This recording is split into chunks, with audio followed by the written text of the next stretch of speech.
Hello everyone, happy October, good afternoon.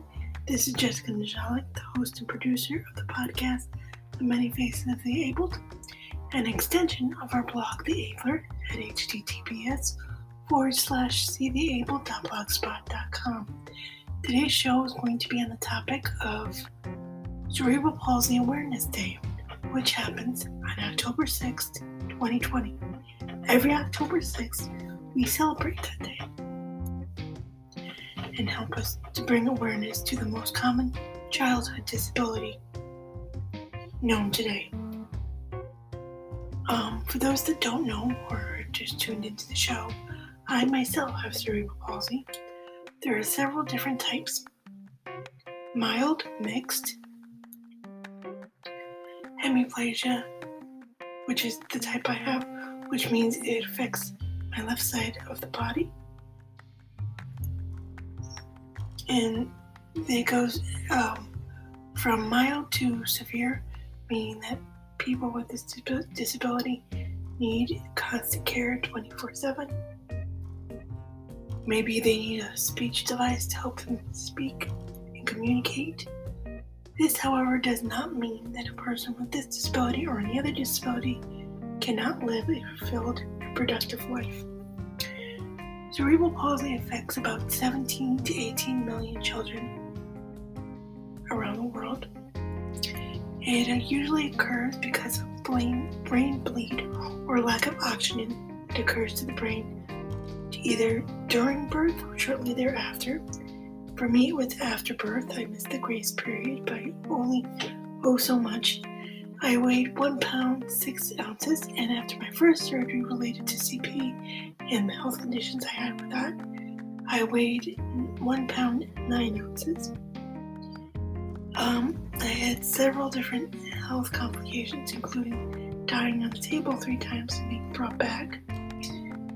Growing up, I did use things like walkers, and I still use AFOs, which are like braces, to help me stabilize and stand correctly. When I do my own transfers, I cannot stand unassisted. I did try crutches when I was younger, but that wasn't so successful, so we stuck to the walker. What happened, guys, was I wasn't supposed to be in a chair because I was up and walking around the time of 1 through 3, back and forth with double casts in my legs due to a hip surgery and whatnot. And then around the age of 4, I had a growth spurt that completely threw me off my center of gravity. I never regained my center of gravity, and from 4 on, up until today, I've been dependent on a wheelchair. Now, when I say that, I use it for mobility. Just like when the typical person uses her legs to get around, I use the chair to get around. Now, for those that don't know, a lot of people that have children, whether they were late undiagnosed or early diagnosed or what have you, still have a lot of miscommunication and a lot of questions, including one I recently just saw this morning that said, "Is CP curable?" It is not. CP, or the shorthand version of cerebral palsy, what we like to call CP, is not curable. It is caused by brain damage, and brain damage is irreversible. So it's a lifelong condition, and there are services and resources, of course, as your child gets into what they need, different types of therapy, adaptive equipment, things that will help them become independent as much as possible, strengthen them to use their muscles, if not in the exact same way that the typical person does, at least use their muscles in a way that works for them and keeps their strength up.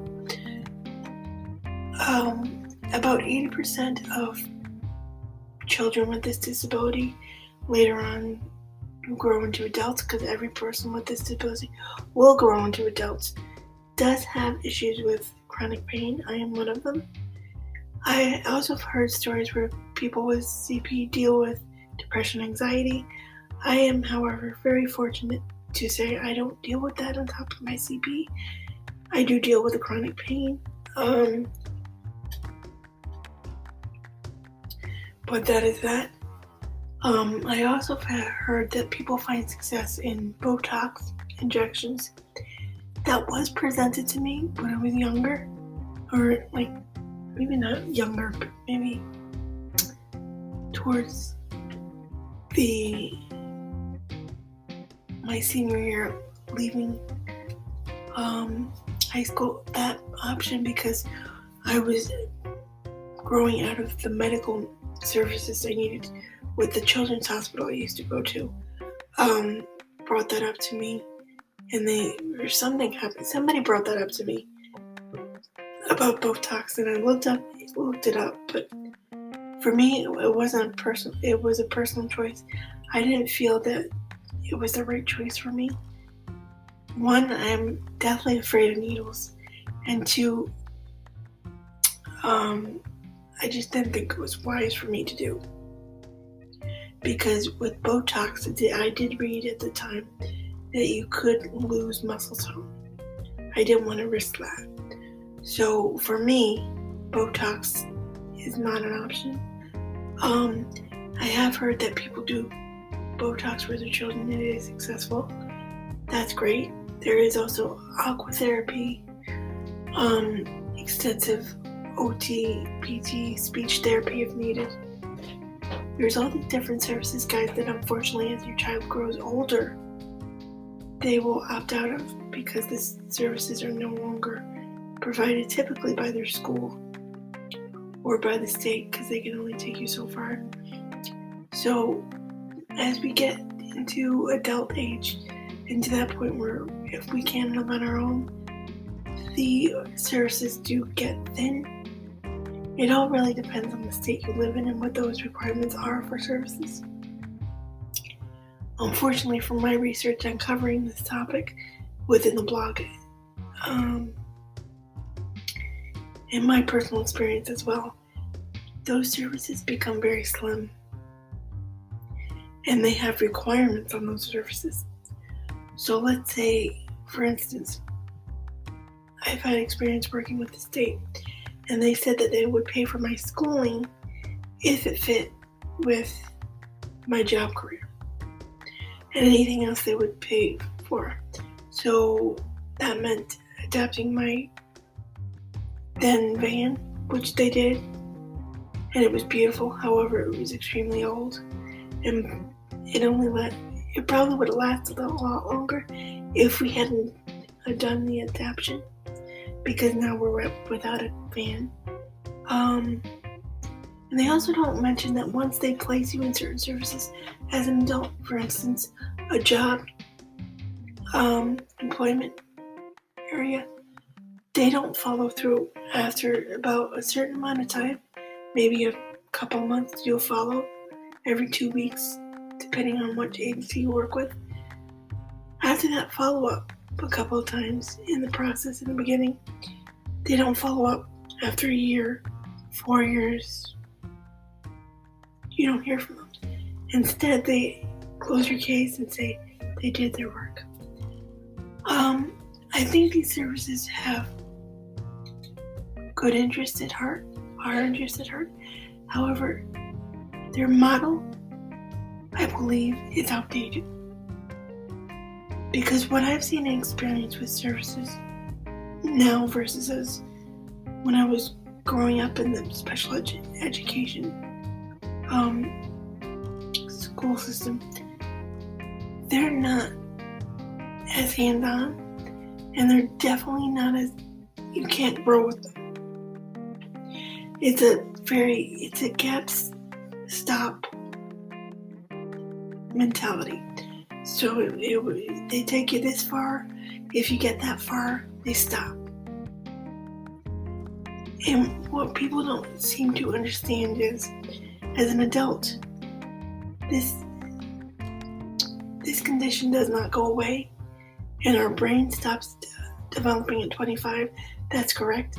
But our needs in general, if you have a disability, our needs do not change. If anything, we need more accessibility to resources, whether that be housing, transportation, medical, assistant living, assistant with their everyday lives. Those services are based on a scale that they will tell you, either they will tell you you're not disabled enough,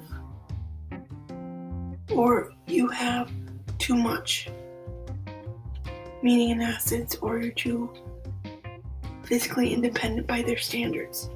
Okay, but that doesn't change the fact that I have a disability, and you need to recognize that to some extent. They don't, however. What ends up happening is you most likely will have to pay for things either out of pocket or figure out a way to do it yourself.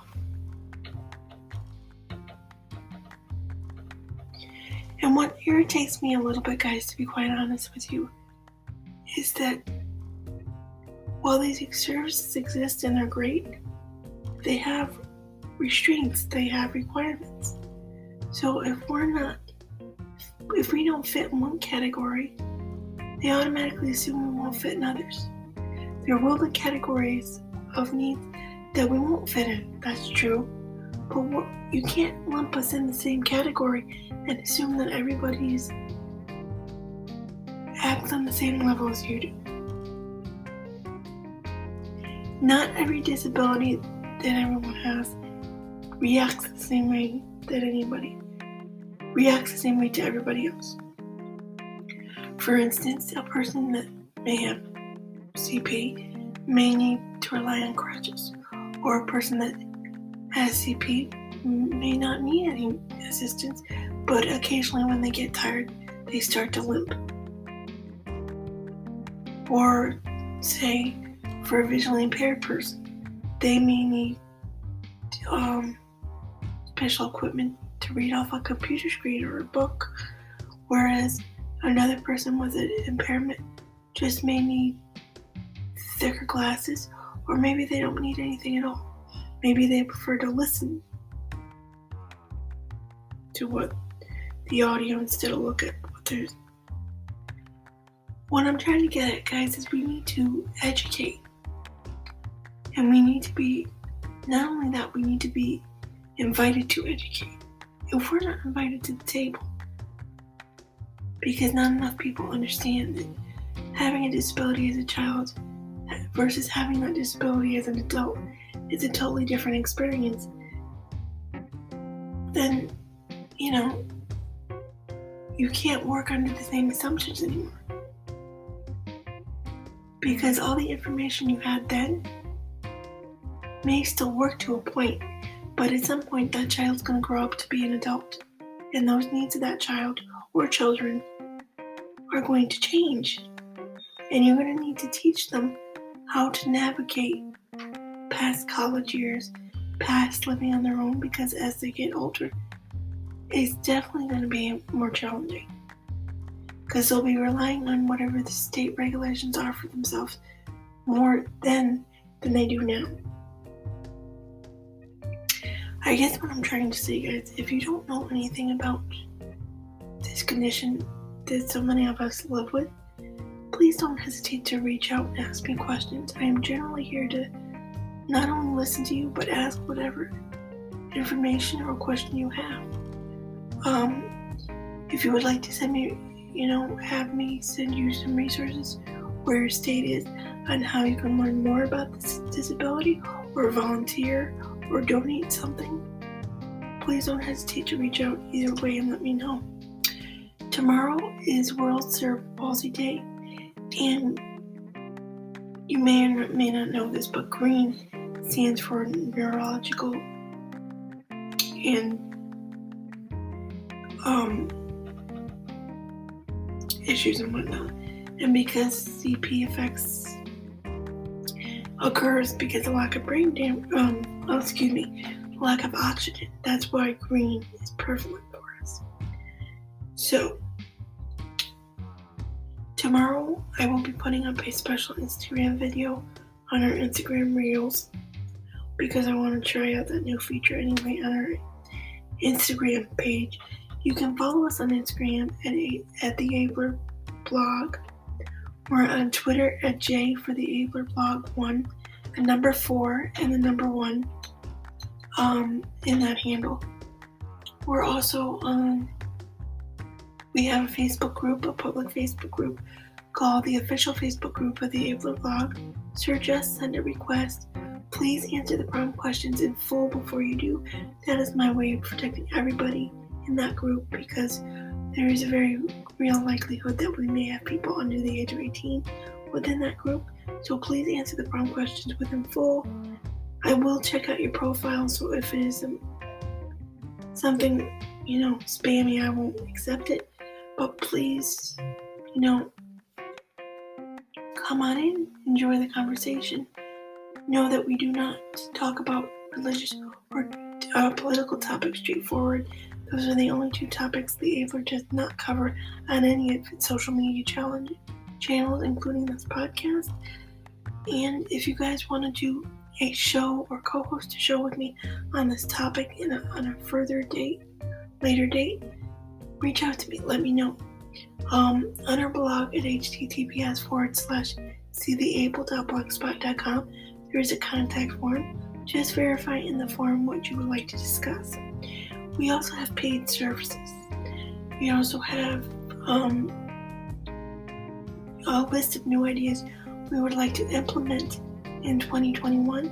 So if you guys have any ideas to help us grow in that area, including the education of awareness for cerebral palsy, and you yourself are an expertise or have some personal experience with this topic, reach out to me. I would love to work with you. We're also available for sponsorships and ambassador positions. Anything at all you guys feel will be perfect fit for any of the platforms the Abler is on, we're open to, just not political or straightforward religious topics. Those 2 topics are not allowed. Just know that all of our platforms the Abler is on are public forums. So please, that's why I always say, bring your topic, suggestion, or idea to me first, and then we will go from there, and I will let you know either way if this topic is appropriate for our platform or not. Thank you guys so much for listening. I hope you guys wear green tomorrow. Again, if you have any questions about what CP is and how you can get more involved and learn more, please reach out to me and I will send you the desired information for your state. Our next show and topic will be on the topic of ALS. That'll be for November's topic, and I will start research on that in a couple weeks. We will also have a brand new Instagram Live where I highlight this show as well on Friday. We will do our Facebook Lives for both the Abler's page and my poetry page tomorrow, where I will highlight this topic again on the Abler's page or on the Facebook pages, the Abler blog. You can check us out there. We're also on YouTube, so just search Jessica Niziolek or in the Many Faces of the Able and look for our yellow and blue icon. Give us a like and a subscribe, and you will follow back. Look for this episode to be scheduled to air on Anchor FM and all other major listening platforms, including Apple, Spotify, and Google Play, Saturday at 2 p.m. Eastern Time. And I will see you guys in a couple weeks with a brand new video and episode. Thank you guys. Have a great day. Bye-bye. Oh, and don't forget to wear your green. Bye.